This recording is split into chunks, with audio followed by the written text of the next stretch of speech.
Hi, ഞാൻ doctor Meega Ravi, general surgeon MAGJ hospital Mookkannoor. ഞാൻ ഇന്ന് നിങ്ങളുമായിട്ട് ഡിസ്കസ് ചെയ്യാൻ പോകുന്ന ടോപ്പിക് അബൌട്ട് ബ്രസ്റ്റ് ലംപ് അല്ലെങ്കിൽ ബ്രസ്റ്റിലെ മുഴ. ബ്രസ്റ്റ് ലംപ് കേൾക്കുമ്പോൾ തന്നെ പേടിക്കേണ്ട ആവശ്യമില്ല. എല്ലാ ബ്രസ്റ്റ് ലംപും ക്യാൻസർ അല്ല. Benign breast conditions like fibroadenoma, breast cyst, duct ectasia അങ്ങനെയും ആവാം. പക്ഷെ എല്ലാത്തിലും ഏർലി ഡിറ്റക്ഷൻ ആണ് കീ. ഇതിലെല്ലാം വാർണിംഗ് സൈൻസ് ആയിട്ട് പറയുന്നത് ബ്രസ്റ്റിൽ പുതിയതായി കണ്ടുവരുന്ന ഒരു ലംപ് അല്ലെങ്കിൽ കക്ഷത്തിൽ കണ്ടുവരുന്ന ലംപ്, അതിൻ്റെ സൈസ് കൂടുന്നു, നിപ്പിൾ അകത്തോട്ട് വലിയുന്നു, നിപ്പിൽ നിന്ന് ഡിസ്ചാർജ് വരുന്നു, അല്ലെങ്കിൽ സ്കിന്നിൽ വരുന്ന ചേഞ്ചസ്, നീര് വര അല്ലെങ്കിൽ റെഡ്നെസ് വര, ഇതൊക്കെയാണ് വാർണിംഗ് സൈൻസ്. അപ്പോൾ തന്നെ ഒരു ഡോക്ടറിനെ കൺസൾട്ട് ചെയ്യണം.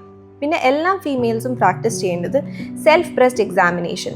മന്ത്ലി ആഫ്റ്റർ പീരിയഡ്സ് ഒന്ന് മിററിന് മുന്നിൽ അൺഡ്രസ് ചെയ്തിട്ട് കൈ മുകളിലോട്ടും താഴോട്ടും അനക്കുമ്പോൾ ബ്രസ്റ്റിൻ്റെ സൈസിലോ ഷേപ്പിലോ ഡിഫറൻസ് വരുന്നുണ്ടോ നോക്കാം. നിപ്പിൾ അകത്തോട്ടോ വലിയുന്നുണ്ടോ എന്ന് ചെക്ക് ചെയ്യുക. അതുകൂടാണ്ട് പിന്നെ നിപ്പിൾ ഒന്ന് പ്രസ് ചെയ്യുമ്പോൾ വല്ല ഡിസ്ചാർജ് ആയിട്ട് വരുന്നുണ്ടോ നോക്കാം, എസ്പെഷ്യലി ബ്ലഡി ഡിസ്ചാർജ്. അതുകൂടാണ്ട് ചെയ്യേണ്ടതെന്ന് വെച്ചാൽ ബ്രസ്റ്റ് എക്സാമിൻ ചെയ്യാൻ വേണ്ടിയിട്ട് ഇപ്പോൾ ലെഫ്റ്റ് ബ്രസ്റ്റ് ആണെങ്കിൽ റൈറ്റ് ഹാൻഡിൻ്റെ പൾപ്പ് ഓഫ് ഫിംഗേഴ്സ് യൂസ് ചെയ്ത് ഒരു സർക്കുലർ മോഷനിൽ ഫുൾ ബ്രസ്റ്റ് കവർ ചെയ്യുന്ന രീതിയിൽ, അല്ലെങ്കിൽ സ്ട്രൈപ്പ് പാറ്റേണിൽ up and down full breast cover ചെയ്യുന്ന രീതിയിൽ എക്സാമിൻ ചെയ്യാം. പിന്നെ elderly females above 40 years of age regular mammogram screening ചെയ്യേണ്ടതാണ്. സോ ഇതിലെല്ലാം നമ്മൾ അറിഞ്ഞിരിക്കേണ്ടത് പേടിക്കേണ്ട ആവശ്യമില്ല, അവയർനെസ് ആണ് വേണ്ടത്. Stay aware, stay healthy.